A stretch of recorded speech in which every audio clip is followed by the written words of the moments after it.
আসলে বর্তমান সময়ে আমরা অনেক কিছু পারি, কিন্তু আসলে কোরআনুল কারীমের তেলাওয়াত জানি না। আল্লাহর নবী বলেন, যে কোরআন শরীফ পড়তে পারে না তার উদাহরণ হলো কাল বাইতিল খরিব, যে একটা বিরান ঘর যেখানে মানুষ বসবাস করে না, বছর কি বছর একটা ঘর পড়ে আছে, তখন কিন্তু সেটা জিন শয়তান এরপরে প্রাণীদের একটা বাসা হয়ে যায়।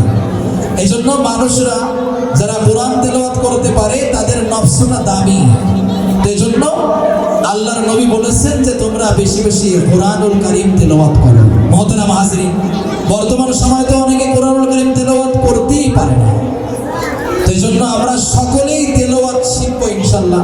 ছোট্ট একটা কথা বলে শেষ করব। হযরতে আব্দুল্লাহ বিন মুবারক রাহমাতুল্লাহ আলাইহি উনি যাইতেছেন মরুভূমির ভিতরে, দেখে একজন মহিলা বসা। তো আব্দুল্লাহ বিন মুবারক রাহমাতুল্লাহ আলাইহি আল্লাহর একজন ওলি মানুষ, উনি মহিলাকে সালাম দিলেন, আসসালামু আলাইকুম ওয়া রাহমাতুল্লাহ। তো মহিলা এই সালাম শুনে মহিলা উত্তরে কোরআনের একটা আয়াত পাঠ করলেন। কি পাঠ করলেন বলে?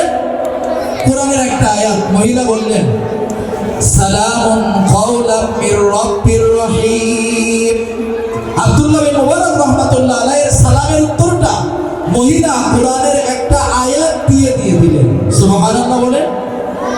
এরপরে আব্দুল্লাহ বিন মুবারক রাহমাতুল্লাহ আলাইহি বলে, আচ্ছা আপনি কি পথ হারাই গেছেন? আপনি কি এখানে মরুভূমির ভেতরে আপনি একা একা, কি ব্যাপার?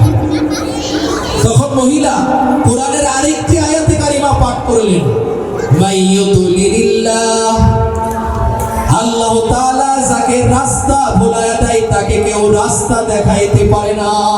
মহিলা বুঝাইলেন কোরআনের আয়াত দিয়ে যে আমি পথ ভুলে গেছি। তখন আব্দুল্লাহ বিন মুবারক রাহমাতুল্লাহ আলাইহি বলতেছেন, আচ্ছা আপনি কোথা থেকে আসছেন আর কোথায় যাবেন? ওয়া আইনা তাযহাবিন, আপনি কোথায় যাবেন?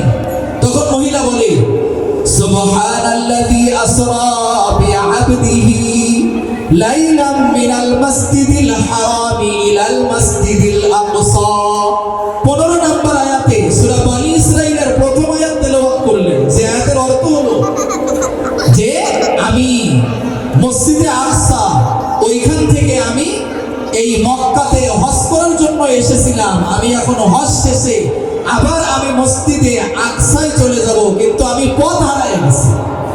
কিন্তু মহিলা কিন্তু জবাব দিয়েছেন কোরআনের আয়াত দিয়ে। দেখেন, এরপরে আব্দুল্লাহ বিন মুবারক রাহমাতুল্লাহ আলাইহি বলতেছেন, আচ্ছা আপনি তো এখানে কয়দিন আপনি আছেন? তো মহিলা কোরআনের একটা আয়াত পড়ছেন, সালাসা লায়ালিন সাবিয়া, কোরআনের আয়াত, যে আমি 3 দিন 3 রাত আমি এখানে হারিয়ে গেছি। তো উনি বলতেছেন, আচ্ছা আপনি কি এখানে তো 3 দিন হারিয়ে গেছেন, তো আপনি কিছু খাইছেন? আমি আপনাকে খাওয়ার কিছু দিব? মহিলা বলে, সুম্মা আতিমুস সিয়ামা ইলাল লাইল, যার অর্থ হলো আল্লাহ তাআলা বলেছেন যে তোমরা রোজাকে রাত্র পর্যন্ত পরিপূর্ণ করো। এই আয়াত পড়ে মহিলা বুঝাইলেন যে আমি রোজা আছি। এরপরে আব্দুল্লাহ বিন মুবারক রাহমাতুল্লাহ আলাইহি বলেন, আচ্ছা আপনার কি কোনো ছেলে মেয়ে আছে? সাথে সাথে মহিলা কোরআনের 3টা আয়াত পাঠ করলেন। প্রথমে বললেন, ওয়াত্তাখাযাল্লাহু ইব্রাহিমা খলিলা, আল্লাহ তাআলা কোরআনের ভিতরে বলেন যে ইব্রাহিমকে আল্লাহ তাআলা বন্ধু হিসেবে গ্রহণ করেছেন। এটা বলে উনি বুঝাইলেন যে ওনার একটা সন্তান আছে যার নাম হলো ইব্রাহিম। এরপরে দ্বিতীয় আরেকটি আয়াত পড়লেন, ইয়া ইয়াহইয়া খুযিল কিতাবা বিকুওয়া, হে ইয়াহইয়া তুমি কিতাবকে শক্ত করে ধরো। ইয়াহইয়া হলো আল্লাহর নবী। আল্লাহ তাআলা কোরআনের ভিতরে বলেছেন, এটা বুঝায় মহিলা বুঝাইতে চাইলেন তার আরো একটা সন্তান আছে যার নাম হলো ইয়াহইয়া।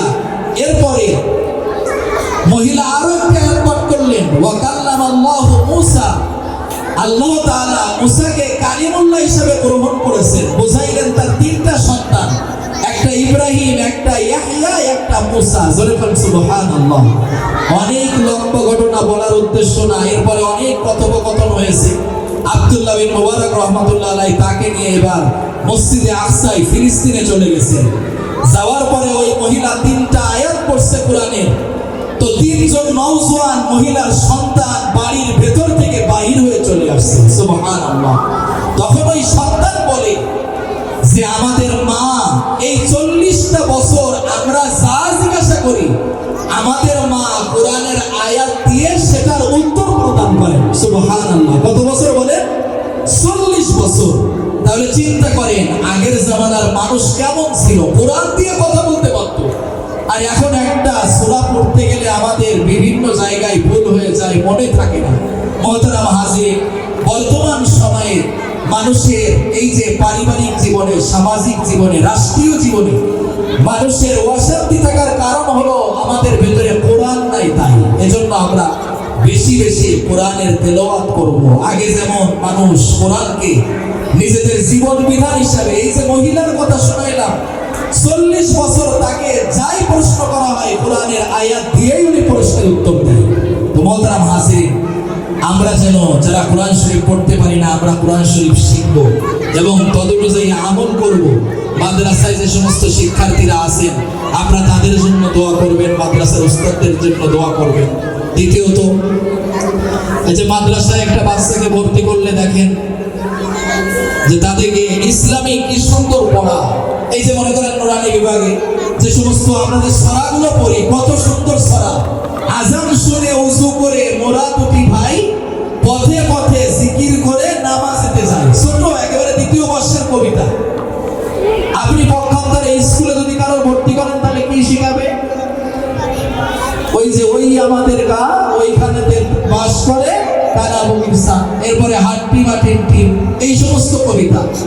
আর দেখেন নুরানি পড়া কত সুন্দর, একেবারে আরবি, বাংলা, অঙ্ক, ইংরেজি সবকিছু কত সুন্দর করে বাচ্চাদেরকে শেখানো হয়।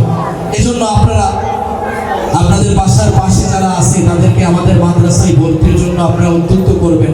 সর্বোপরি আজকের এই অনুষ্ঠানে এসে আপনারা যারা এই অনুষ্ঠানকে ধন্য করেছেন, আপনাদের সকলের প্রতি আমরা কৃতজ্ঞতা জানাই। মাদ্রাসার পক্ষ থেকে আপনাদেরকে আন্তরিক শুভেচ্ছা ও অভিনন্দন জানাই। মুহতারাম হাজির, সর্বশেষ আমরা এখন হাজী সাহেবের জন্য, হাজী সাহেবের স্ত্রীর জন্য, হাজী সাহেবের ফ্যামিলির জন্য আমরা দোয়া করব।